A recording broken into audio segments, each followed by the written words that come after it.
आप सभी को नमस्ते, नमस्कार। आज हम पुनः सर्पदंश जागरूकता सीरीज़ पे एकत्र हैं। दोस्तों, आज हम दूसरे सबसे बड़े विषय और सबसे महत्वपूर्ण विषय पे चर्चा करेंगे, सर्पदंश से बचाव के उपाय। हम क्या करें, कौन से उपाय अपनाएं कि सांप हमें ना काटे, किसी भी व्यक्ति को ना काटे। इसके लिए क्या प्राथमिक उपचार हो सकते हैं, इसके लिए हमने पहले एक वीडियो बनाए हैं कि यदि किसी को सांप काट दिया है तो उसके प्राथमिक उपचार की वीडियो। ये हमारा चौथा पार्ट है। इससे पहले 3 पार्ट आ चुके हैं। आप यदि अभी तक नहीं देखे हैं तो डिस्क्रिप्शन बॉक्स में लिंक दिए हुए हैं, हमारे चैनल में वो वीडियो उपलब्ध हैं, आप उनको ज़रूर देखें।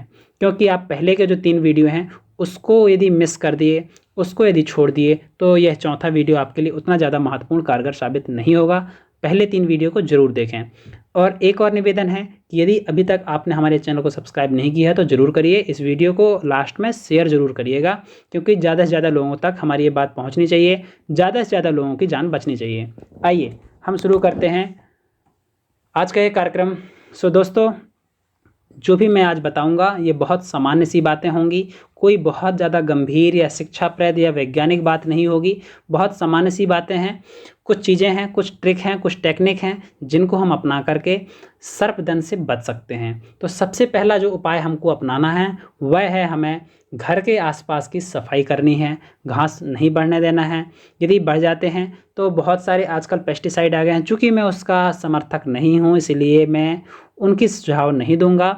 पर यदि ऐसी आवश्यकता हो गई है कि वो घास को ख़त्म करने के लिए कोई खरपतवार नाशक दवाई डालनी पड़े तो आप डालिए, क्योंकि जान से बड़ा जहान नहीं है।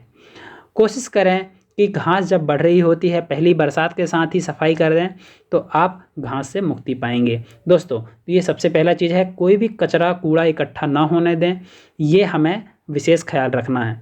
इनका कारण ये है कि ये बरसात के दिनों में, खासकर बरसात के दिनों में सांप जो है वह एक शेल्टर ढूंढते हैं, एक स्थान ढूंढते हैं। तो यदि कोई कचरा कबाड़ हमारे घर के किनारे है तो उस पर जगह होती है, सुरक्षित एक पानी से भी बचाव होता है, तो वो आके वहाँ छिप जाते हैं और ऐसी अवस्थाओं में सर्पदंश की घटनाएं देखी गई हैं। तो इसलिए साफ़ सफाई बहुत आवश्यक है। दूसरा जो कारण है, जो दूसरा उपाय है वह है कि ऐसे जगह में बिल्कुल हाथ ना डालें जहाँ पर अंधेला हो। बिना टॉर्च के आप किसी भी अंधेले स्थान पर ना डालें। क्यों? क्योंकि सांप जो हैं वहाँ अंधेलों में ही रहते हैं। चूहे की तलाश में वह चूहे के बिल में घुस जाते हैं, कोठरी के नीचे घुस जाते हैं, बिस्तरों में छिपे रहते हैं। तो आप बिना कोई उजाला के ऐसे स्थान पे हाथ ना डालें, वहाँ सांप होने की संभावना होती है। तीसरा एक उपाय है जिसे हम सब कोई अपना सकते हैं, वह है कि सोते समय मच्छरदानी का प्रयोग अवश्य करें। क्योंकि दोस्तों, होता ये है कि हमारे क्षेत्र में नहीं वरन मैं कहूँ पूरे देश में, हम जनरली जो किसान वर्ग के लोग होते हैं या कुछ लोग अपने एक धार्मिक अनुष्ठानों के चलते ज़मीन पे सोते हैं। तो चूँकि ज़मीन पे तो सोना नहीं चाहिए, पर यदि आप सो रहे हैं तो इसके लिए एक प्रयास करें कि आप मच्छरदानी का प्रयोग करें। क्योंकि होता ये है कि जो डंडक करैत है, जो कॉमन करैत है जिसके बारे में हमने पहले जाना है, इसे इंसान की गर्मी बहुत पसंद होती है। इंसान का इसको जो गर्माहट है वो चाहिए रहता है, तो ये बिस्तरों की तरफ आता है और इंसान से सट करके वह सो जाता है। अब जब हम करवट बदलते हैं ऐसी अवस्था में वह सांप को खतरा महसूस होता है और वह बाइट कर देता है। दोस्तों, आज 1 अगस्त है, मैं जब ये वीडियो शूट कर रहा हूँ, और आज से ठीक 1 दिन पहले अर्थात 31 जुलाई को हमने देखा है कि पुष्पराजगढ़, जो कि अनूपपुर ज़िले में आता है, वहाँ एक भमराहा गांव की एक 11 साल की बच्ची, जिसके माता पिता उसके बचपन में ही चले गए थे, उस बच्ची का डंडा करैत के काटने से मृत्यु हुई है। और उसको, वो भी रात को सो रही थी और सोते हुए वह डंडा करैत उसके बिस्तर में आ गया था और उसको बाइट कर दिया। उस बच्ची को अस्पताल लाते लाते उसकी डेथ हो गई। तो ये एक प्रत्यक्ष घटना है। तो इससे हम समझ सकते हैं कि ज़मीन में ना सोएं, और यदि सो रहे हैं तो मच्छरदानी का प्रयोग ज़रूर करें। दोस्तों, शौचालय के लिए शौच के लिए हमें शौचालय का प्रयोग करना चाहिए। ये बहुत सामान्य सा एक बात है जिसको हम माननीय प्रधानमंत्री जी और जितने भी स्वच्छता प्रेरक हैं सब बोल रहे हैं। आपके ऐसा कोई भी गांव नहीं जहां पर प्रधानमंत्री योजना, आदर्श ग्राम योजना और ये शौचालय के अभियान के तहत शौचालय ना बने हों, स्वच्छ भारत अभियान के तहत। पर मैं देख रहा हूँ कि हम लोग खासकर ग्रामीण क्षेत्रों में उसको एक हम लोग गवर्नमेंट का स्कीम के तौर पे देखे हैं और उसको हम बिल्कुल भी उपयोग नहीं कर रहे हैं। उसमें कंडे, लकड़ी या पैरा इत्यादि भर दिए हैं और सब कोई जंगलों में जाना ही, बाहर जाना ही सहज महसूस करते हैं। निश्चित रूप से वो आपका निर्णय है, आपको जो लगे करिए, किंतु एक बात याद रखें, बहुत सारे सर्पदंश की घटनाएं हमने देखे हैं। जो रात को शौच के लिए गए, उधर कोई सांप ने काट दिया और उसके बाद उनको समय में इलाज नहीं मिल पाया, मृत्यु हो गई। तो इससे बचने के लिए शौचालय का प्रयोग ज़रूर करें। इसमें तो एक बात ये भी आता है कि मर्यादा है और मर्यादा के साथ जीवन है। दोस्तों, मैं फिर से बोलूँगा, जान से बड़ा जहान नहीं है। अभी तक आदत नहीं बनी है तो आदत बन जाएगी। मैंने देखा है बहुत सारे लोग, चूँकि ये बहुत दिनों से चलते आया है, हमारे पूर्वज भी ऐसी ही स्थितियों में चलते रहे तो वो आदत में आ गई है। आदत बदलने में समय लगेगा, बदल जाएगा, पर हमें बदलना पड़ेगा। बिना बदले कैसे बदलेगा? ये कोई जादू नहीं है कि एक चुटकी में पूरा सब चीज़ बदल जाए, हमारा व्यवहार बदल जाए, हमारा हैबिट बदल जाए, संभव नहीं है। तो शौचालय का प्रयोग हमें ज़रूर करना चाहिए।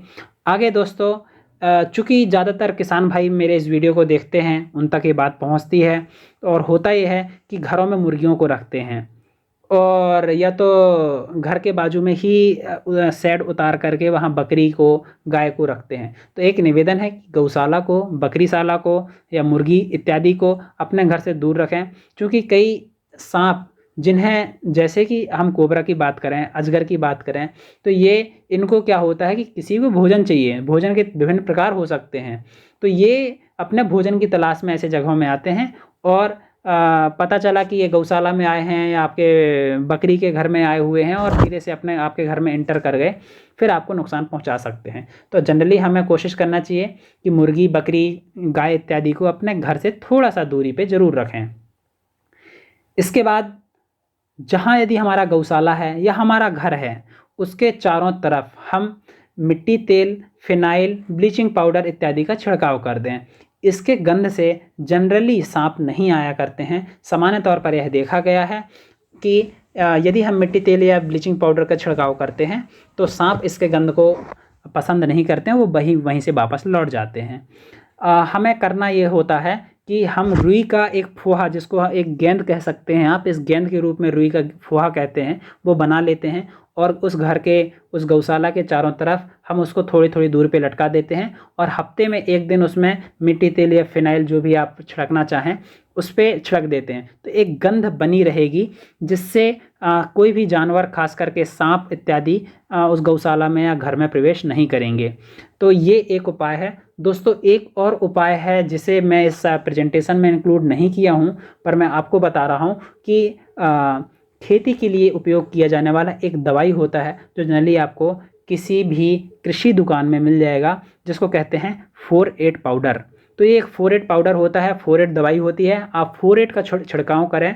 यदि आप उसका छिड़काव करते हैं, उसका गंध बहुत तेज होता है, उससे सांप निश्चित रूप से नहीं आएगा और उसका गंध बहुत दिनों तक बना रहता है। तो दोस्तों, छिड़काव कहाँ करें, कैसे करें, इसके लिए यदि आपका कच्चा घर है तो मैंने देखा है, आपने देखे होंगे कि कच्चे घर में एक जो छानी होता है, एक शेड बाहर थोड़ा सा निकला रहता है, दीवार से बाहर निकला रहता है। तो जो दीवार के जस्ट किनारे का हिस्सा होता है, वहाँ पर पानी नहीं पड़ा करता है। तो ऐसे जगहों में छिड़काव करें जहाँ पर वह ब्लीचिंग पाउडर ज़्यादा दिन तक बना रहे, पानी में ना बहे, वो 4-8 पाउडर भी रहे, पानी में ना बहे। तो ऐसे जगहों पर ही हमें इन पाउडर का छिड़काव करना चाहिए, जिससे सांप आपके घर में प्रवेश नहीं करेगा।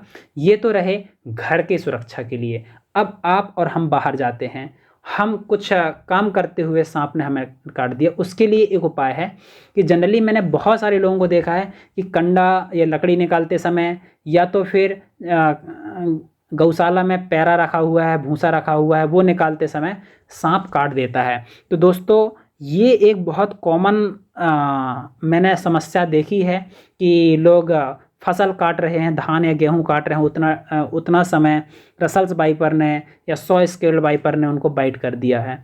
तो इसके लिए एक बहुत अच्छा उपाय ये है कि आप एक बड़ा सा डंडा रखें और उस डंडे के सहारे आप क्या करें कि जो भी कंडा आप निकाल रहे हैं, उपले निकाल रहे हैं, लकड़ी निकाल रहे हैं, पहले उसको थोड़ा, उसको बजा लें, उसको ठोक लें, उसको मार लें। तो यदि कोई सांप होगा तो वह फुसकार देगा, तो आप समझ जाएंगे, या तो वह अंदर चला जाएगा, खिसक जाएगा। एक तो ये उपाय हो गया। दूसरा है कि यदि कंडे आप निकाल रहे हैं, उपले निकाल रहे हैं, तो उसी डंडा की सहारे से पहले नीचे गिरा दें। यदि उस कंडे की जो भभीठी जिसको कहते हैं वहाँ यदि कोई सांप होगा तो वो भी नीचे गिर जाएगा, आपको आसानी से दिख जाएगा। ये रहा दूसरा उपाय। और अब हम चलते हैं घास या फसल काटते समय जो स्नेक बाइट होते हैं, सांप काटने की जो घटनाएं होती हैं, उससे बचने के लिए हमें क्या करना चाहिए कि एक बड़ा सा लंबा डंडा लगभग 5 से 6 फीट का रखना चाहिए। और जब भी हम घास काट रहे होते हैं या धान काट रहे होते हैं, गेहूँ काट रहे होते हैं, तो पहले उनको थोड़ा सा हिला लें, वहाँ आहट कर दें उस बड़े से डंडे के सहारे में। यदि कोई सांप होगा तो वह या तो उसका आवाज़ आपको सुनाई दे देगा, वह फुसकारेगा तो उसकी आवाज़ आएगी, या तो वह भाग जाएगा। तो इससे हम सर्पदंश की घटनाओं से बच सकते हैं। तो दोस्तों यह कुछ बेसिक चीज़ें मैंने आपको बताई। आशा करता हूँ कि इससे सर्पदंश की होने वाली घटनाओं को हम रोक सकते हैं। ये बातें बहुत कॉमन हैं, बहुत छोटी हैं, बहुत सामान्य हैं, पर इससे बहुत सारे लोगों की जान बचती है। हमने जो सर्पदंश जागरूकता शिविर बहुत सारे गाँव में किए हैं, पुष्पराजगढ़ के मैंने 20 गाँव में हमने किया है।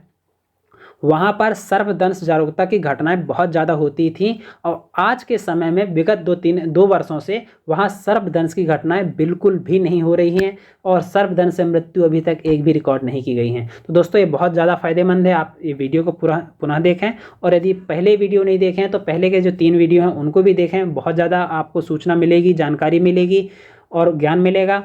अब यदि आपके कोई भी सवाल हैं तो आप हमें कमेंट बॉक्स में कमेंट करके पूछ सकते हैं। आपके हर प्रश्न का उत्तर हम देंगे, हमारे एक्सपर्ट देंगे। अभी तक यदि आपने हमारे चैनल को सब्सक्राइब नहीं किया है तो सब्सक्राइब जरूर करिएगा, दूसरों को भी ये वीडियो शेयर करिएगा, उनको भी सब्सक्राइब करने के लिए बोलिएगा। अच्छा लगे तो लाइक का बटन दबाएँ, और नहीं लगा तो कोई बात नहीं, मत दबाएँ, अनलाइक कर सकते हैं आप, निर्णय आपके हाथों में है। दोस्तों पर वीडियो ज़रूर शेयर करें, इन्फॉर्मेटिव वीडियो हमको ज़रूर शेयर करनी चाहिए। चलिए मिलते हैं अगले वीडियो में। अगला वीडियो हमारा नाग पंचमी के दिन रिलीज होगा, और उसमें सांप को दूध पिलाने की घटनाओं के सहित और बहुत सारे जो अंधविश्वास हैं और भ्रम हैं और प्रश्न हैं सांप को लेकर के, बहुत इंटरेस्टिंग प्रश्न हैं, उनके बारे में हम चर्चा करेंगे। मिलते हैं अगले वीडियो में, तब तक के लिए जय हिंद, वंदे मातरम, नर्मदे हर।